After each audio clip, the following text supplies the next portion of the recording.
जी-बी-एस होऊ नये म्हणून काय काळजी घेतली पाहिजे किंवा प्रतिबंधक उपाय किंवा प्रिव्हेन्शन टिप्स?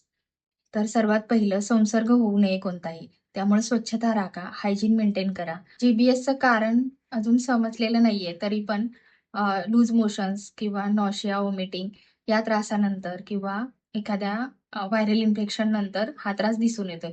त्याच्यामुळं अन्न किंवा पाणी हे दूषित असेल, तर त्याच्यातून हा संसर्ग होऊ शकतो. त्यामुळे तुम्ही पाणी हे उकळून घेतलं पाहिजे किंवा बाहेरचे अन्नपदार्थ खाणं टाळा आणि बाहेर जाताना मास्कचा वापर करा. फळे, पालेभाज्या हे स्वच्छ धुवून मग त्याचा वापर करा. हात साबणाने स्वच्छ धुवा. स्वच्छतेची काळजी घ्या. कोणतंही इन्फेक्शन होणार नाही शक्यतो, अशी खबरदारी घ्या. रोगप्रतिकार शक्ती चांगली ठेवा.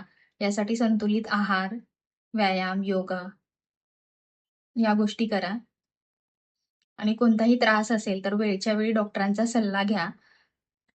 केवळ 10% लोकांमध्येच गंभीर परिणाम दिसून येतात.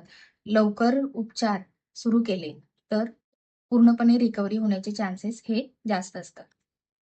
Thank you.